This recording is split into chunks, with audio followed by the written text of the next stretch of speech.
এই ভিডিঅ'টোলৈ আপোনালোক সকলোকে স্বাগতম জনাইছো। এই ভিডিঅ'টোত মই আগন্তুক ASSAM TETত LP লেভেলৰ অংকখিনিত কেনেকুৱা ধৰণৰ আহিব পাৰে তাৰ ওপৰত এটা নমুনা হিচাপে কিছুমান অংক উপস্থাপন কৰিবলৈ চেষ্টা কৰিলো। আজি প্ৰথম প্ৰশ্ন হ'ল এটা ঘনকৰ আটাইকেইখন তলৰ আকৃতি কেনেকুৱা? ইয়াৰ উত্তৰ হৈছে বৰ্গ আকৃতিৰ। আয়তীয় ঘনকৰ আটাইকেইখন তলৰ আকৃতি কেনেকুৱা? ইয়াৰ উত্তৰ হৈছে একোটা আয়তৰ দৰে। গোলক এটাৰ কি নাথাকে? ইয়াৰ উত্তৰ হৈছে কাষ আৰু চুক নাথাকে।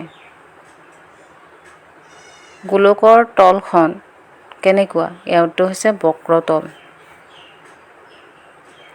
এটা মূৰ বন্ধ চুঙাৰ তল কেইখন আৰু কেনেকুৱা? ইয়াৰ উত্তৰ হৈছে দুখন, এখন সমতল আৰু এখন বক্ৰতল।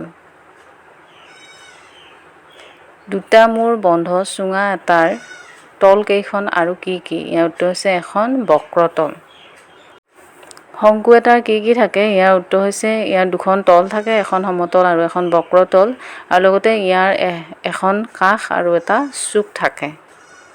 স্থানীয় মান হিচাপে বিস্তৃত ৰূপত লিখা 642, অৰ্থাৎ 642টো একক দশক শতক হিচাপে ভাঙি দেখুৱাব দিছে। গতিকে আমি জানো যে 2টো আছে এককৰ ঘৰত, 4টো আছে দশকৰ ঘৰত, 6টো আছে শতকৰ ঘৰত। 2টো এককৰ ঘৰত আছে যিহেতু এটা সংখ্যা, ঠিক তেনেকৈ 4টো দশকৰ ঘৰত আছে যে দুটা হ'ব অৰ্থাৎ 40 হ'ব। ঠিক তেনেকৈ 6টো শতকৰ ঘৰত আছে কাৰণে ই শতক যিহেতু 100, গতিকে তাত 3টা হ'ব, গতিকে 600 হ'ব উত্তৰ। 5টা অংকৰে লিখিব পৰা আটাইতকৈ সৰু সংখ্যাটো কি? ইয়াৰ উত্তৰ হৈছে 10,000। 100 চেণ্টিমিটাৰত কেই মিটাৰ থাকে? ইয়াৰ উত্তৰ হৈছে 1 মিটাৰ। 7 মিটাৰ 24 চেণ্টিমিটাৰক চেণ্টিমিটাৰলৈ নিয়া। ইয়াৰ উত্তৰটো হ'ব, আমি জানো যে 100 চেণ্টিমিটাৰে 1 মিটাৰ হয়, গতিকে আমাক 7 চেণ্টিমিটাৰ ওলাব দিছে, গতিকে 7 পূৰণ 100 চেণ্টিমিটাৰ প্লাছ 24 চেণ্টিমিটাৰ। এতিয়া 7 পূৰণ 100 সমান 700 হ'ল আৰু যোগ 24 চেণ্টিমিটাৰ, গতিকে 700ক 24কে যোগ কৰোঁতে 724 চেণ্টিমিটাৰ হ'ল উত্তৰ। নেক্সট হ'ল 400 চেণ্টিমিটাৰক মিটাৰলৈ নিয়া।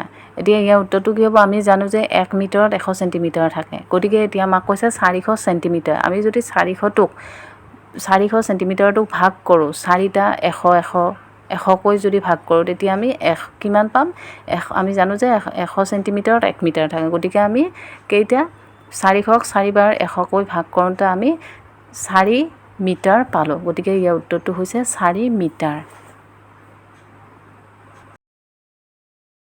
ব্যাসৰ আধা কি?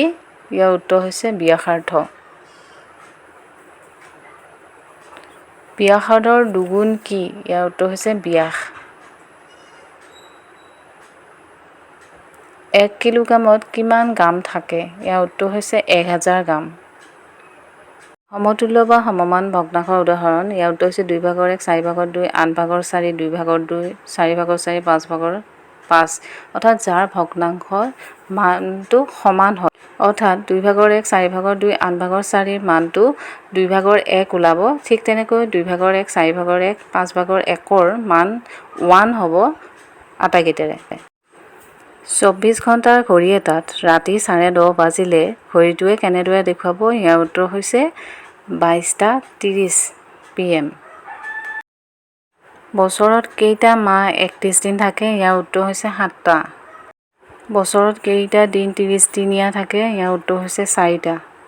10 টকাত কিমান পইচা হ'ব? ইয়াৰ উত্তৰ হৈছে, আমি সকলোৱে জানো যে 100 পইচাৰে 1 টকা, গতিকে 10 টকাত কিমান পইচা হ'ব? 100 পইচাৰ পূৰণ 10 সমান 1000 পইচা, অৰ্থাৎ 1000 পইচাৰে 10 টকা হয়। দশমিকৰ প্ৰকৃত স্থান ক'ত? ইয়াৰ উত্তৰ হৈছে ওপৰত।